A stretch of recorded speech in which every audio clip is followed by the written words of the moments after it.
여러분 지금 마음이 어디 있나요? 여러분 마음이 혹시 집에 두고 오신 분 계신가요? 네, 다 여기 와 있나요? 마음까지? 좋습니다. 우리 몸과 마음이 같이 하나님 앞에 가야 됩니다. 우리 사람을 만날 때도 그렇죠. 그 사람과 대화는 하고 있어요. 또 같이 길을 가고 있는데 마음은 다른 데 가 있는 경우 있습니다. 우리 하나님 만날 때 우리 마음까지 가는 거예요. 하나님께 돌아올 때는 우리의 몸만 돌아온 것이 아니라 마음까지 전인격이 하나님께 돌아가야 됩니다. 유다 백성들이 바벨론 이제 포로에서 돌아왔는데 해방됐죠. 자유케 됐죠. 그리고 이제 예루살렘 성을 재건하는데 마음은 아직까지 바벨론에 있고 페르시아에 있고 이런 경우가 있었던 것이죠. 마음까지 와야 되는데 그러니까 세속적인 그런 삶을 다 버리고 바벨론의 문화 다 걷어내고 이제 말씀 중심으로 성전 중심으로 그들이 이제 살아야 되는데 몸은 예루살렘에 와 있어요. 그런데 아직까지 마음은 저 먼 곳에 가 있습니다. 우리가 이제 예수 그리스도를 믿고 하나님의 사람이 됐어요. 크리스찬이 됐습니다. 그런데 아직까지 세속적인 가치관에 매여 있어요. 세상 사람도 똑같이 살아요. 몸은 와 있는데 마음이 와 있는 것이죠. 바로 이 지점을 스가랴가 하나님의 말씀으로 도전을 하고 있는 것입니다. 돌아오라 하는 의미가 그거예요. 스가랴 1장에 돌아오라. 몸만이 아니고 전인격적으로 마음까지 다 돌아오라. 이게 진정한 회개죠. 그래서 하나님과 딱 하나 되는 거. 이게 거룩함의 회복입니다. 우리 개인적인 삶뿐만 아니라 교회가 이 거룩함을 회복해야 돼요. 그러지 않냐면 힘을 잃어버려요. 거기에 악취가 나고요. 세속적인 욕망이 있는 곳에 꼭 악취가 납니다. 우리가 진정 이것을 버려버리고 바벨론의 문화, 애굽의 문화, 모든 그런 가치관을 버리고 하나님의 말씀으로 채워야만이 거기에 이제 향기가 나는 것이죠. 바로 거기에 하나님의 역사가 이제 현실로 우리의 삶 속에 나타나는 것을 보게 됩니다. 계속해서 이제 이 메시지를 스가랴가 지금 하나님 백성들 또 지금 우리들에게 도전을 하고 있는 것입니다. 돌아오라. 진정으로 돌아오라. 여기에 힘이 있고 여기에 진정 하나님을 경외함이 있고 또 하나님을 영광 돌리는 길이 있다 하는 것이죠. 그래서 우리가 하나님께 온전히 돌아오는 것이 우리의 응답이 돼야 돼요. 그 다음에 하나님이 하세요. 그 다음에 하나님이 홍해도 가르시고 요단강도 가르시고 하시는 거예요. 반석에서 물이 터지게 하시고 그렇게 하시는 거예요. 우리는 하나님께 온전히 돌아와야 됩니다. 그러니까 이제 스가랴를 통해서 하나님께서 환상을 보여주시잖아요. 8가지 환상을 우리가 쭉 어제까지 살펴봤습니다. 그게 이제 하나님께서 회복하시리라. 너희를 다시 고치고 온전케 세우리라. 그런 이제 메시지잖아요. 그리고 너희를 괴롭혔던 모든 세력들, 그런 문화들 다 내가 이제 제거하리라. 완전히 너희들이 결단하고 돌아올 때 그 모든 일을 이루시는 분은 하나님이세요. 하나님이 하십니다. 여러분 믿음을 완전히 드리고 우리가 많이 부족하죠. 또 얼마나 실수가 많습니까? 그러나 하나님 앞에 주님 내 힘으로 할 수 없습니다. 나의 능으로 할 수 없습니다. 오직 주의 영으로 성령으로 하는 것을 믿습니다 하고 믿음으로 결단하고 하나님 앞에 오면 요단강만 밟으면 하나님이 가르세요. 하나님이 하시는 거예요. 그러니까 그 믿음을 드리자는 거죠. 하나님 내 마음이 아직 저기 있습니다. 저 멀리 있습니다. 집에도 있고 직장에도 있고 주님 나의 부족함을 아시지 않습니까? 내가 결단합니다. 내 마음까지 전인격적으로 주님을 위해서 내가 살겠습니다. 결단하고 끊임없이 하나님께 나아가면 하나님이 역사하십니다. 힘으로 되지 않았던 것, 발버둥으로 되지 않았던 것을 하나님이 역사하세요. 하나님의 성령으로 역사하시는 거예요. 그것이 우리가 성경에서 보는 모든 기적들이에요. 하나님이 하세요. 그러나 우리의 믿음의 응답을 원하세요. 하나님께 돌아가고자 하는 마음까지 전인격적으로 돌아가고자 하는 그 믿음을 지금 하나님께서 요구하시는 것입니다.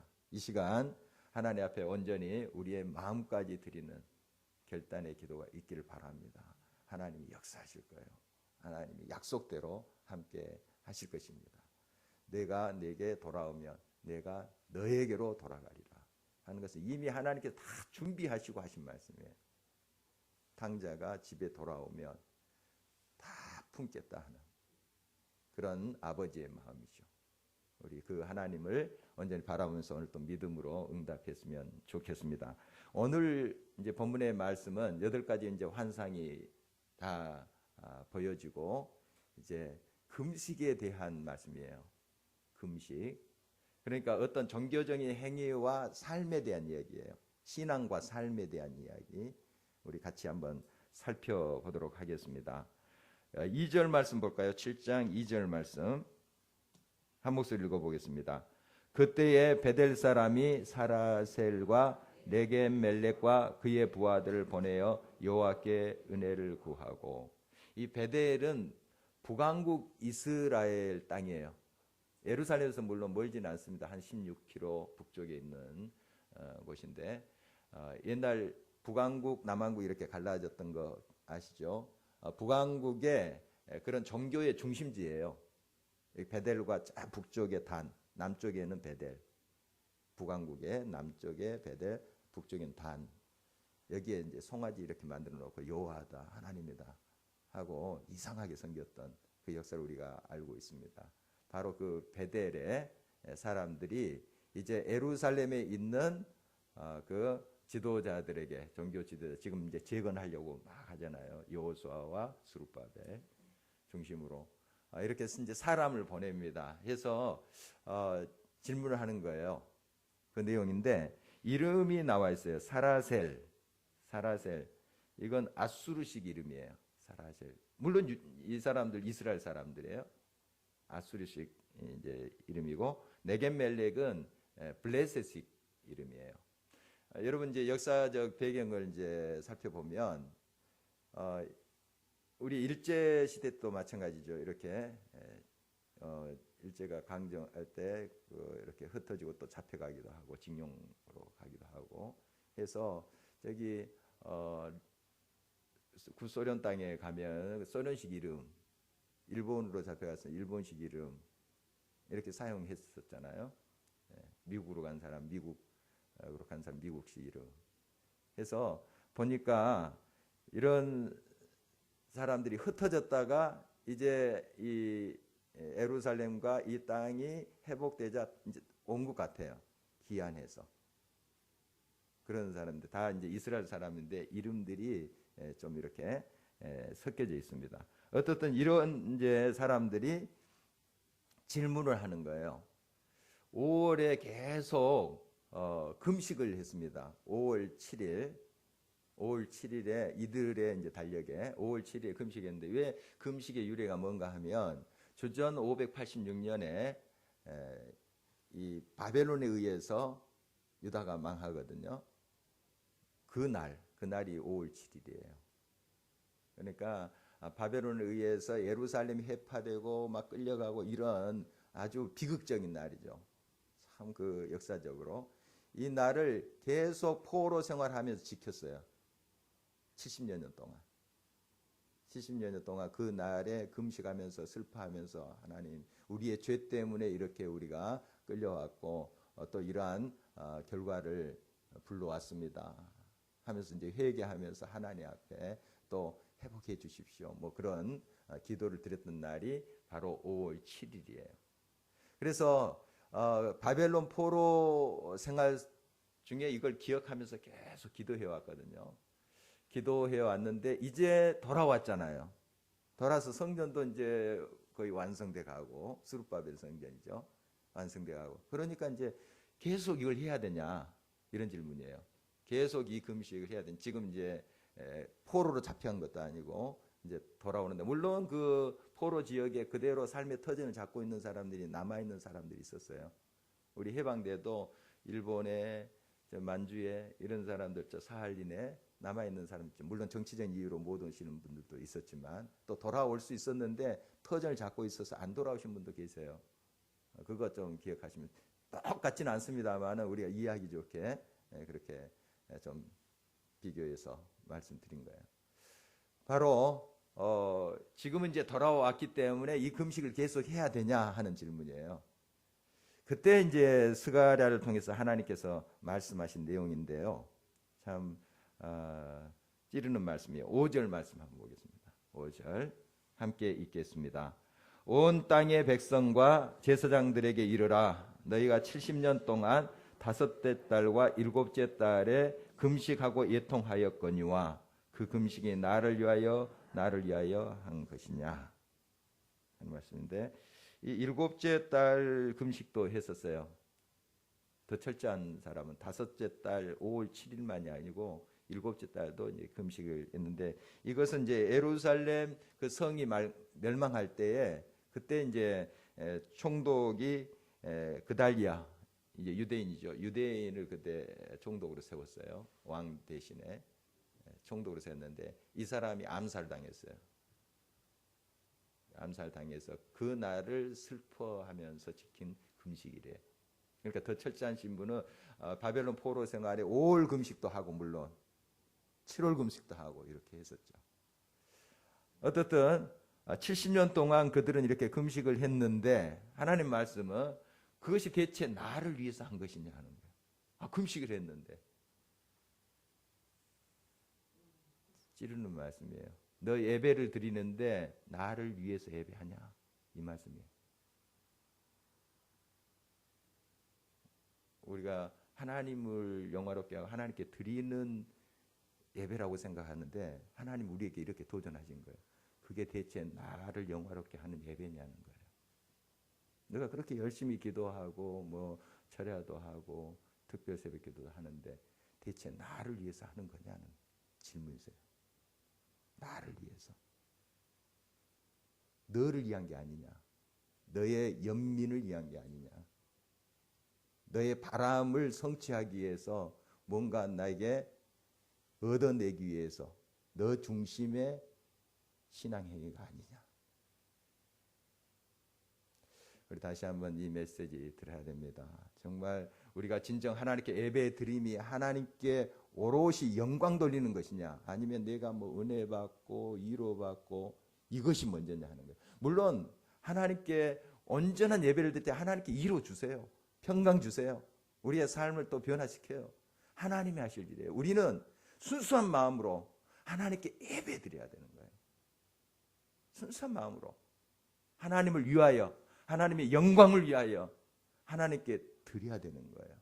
그러면 하나님이 하시죠. 우리를 위해서 역사하시는 분은 하나님이세요. 하나님이 가장 아름다운 것을 주세요.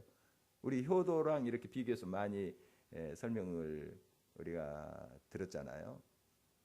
자녀들이 뭘 얻어내기 위해서 효도하고 뭐 구두도 닦아주고, 물론 그것도 귀엽죠. 그렇게 안 하는 자식들도 있으니까. 그러나 정말 아빠 고마워요, 엄마 고마워요 하면서 그렇게 정말 자원하면 기쁜 마음으로 이렇게 할 때 다 주고 싶잖아요. 그거예요. 그런데 뭘 얻어내기 위해서 뭔가를 하고, 다 자기를 위한 것 아닙니까? 용돈 더 많이 받기 위해서. 그건 아니죠. 우리가 하나님 앞에 예배 드릴 때 또 이런 금식의 행위도 마찬가지예요. 금식을 해서 그렇게 정말 철저하게 종교적인 행위를 했어요. 그런데 하나님께서 책망하시는 거예요. 그게 대체 나를 위한 것이냐, 나를 위한 것이냐. 바리새인들을 보십시오. 그들은 특히 이제 금요일에 금식을 했거든요. 금식하면서 하나님, 저는 저 세리와 같이, 저 죄인들과 같지 않습니다 하면서 굉장히 거룩함을 떨었죠. 예수님께 책망하시잖아요. 그들이 그렇게 철저한 삶을 산 거, 그 철저함에 대해서 비판한 것이 아니에요. 위선, 그것을 비판하신 거죠. 정말 우리의 신앙의 행위, 하나님께 나아가는 그 모든 예배의 행위가 진정 주님을 위한 것이냐, 하나님의 영광을 위한 것이냐 하는 거예요. 우리가 이 지점을 잘 생각하면서 우리의 신앙이 회복이 돼야 될 것입니다. 5절 말씀, 6절 말씀 볼까요? 6절 같이 읽겠습니다.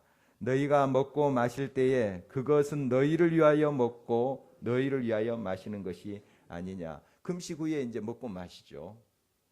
그러니까 예배 행위 다음에 삶이 있잖아요. 우리 삶의 현장 있잖아요. 주일 예배를 드렸어요. 그리고 이제 또 삶의 현장으로 가잖아요. 가정, 직장, 이 사회 속으로 들어가잖아요. 그 일치돼야 되는 거예요. 일치. 그러니까 이제 금식할 때는 하나님을 위해서 뭐 이렇게 하는 것 같이 보여요. 그런데 이제 금식 끝난 다음에는 자기를 위해서 먹고 마시는 거예요. 그게 아닌 거예요. 금식이 끝나도 삶이 하나님의 영광을 위한 것이 돼야 돼요. 왜 금식합니까? 삶이 하나님의 영광이 되도록 하기 위해서 금식하는 거예요. 왜 예배드립니까? 우리의 삶의 현장에서 하나님의 영광이 드러나도록 하기 위해서 우리 자신을 살피며 하나님께 드리는 예배가 돼야 돼요. 교회에서는 거룩하고 할렐루야 하지만은 세상 속에 들어가서는 자기 중심적으로 자기 욕심을 차려서 산다는 거, 이게 진정한 그 하나님께 드리는 예배의 정신이겠습니까?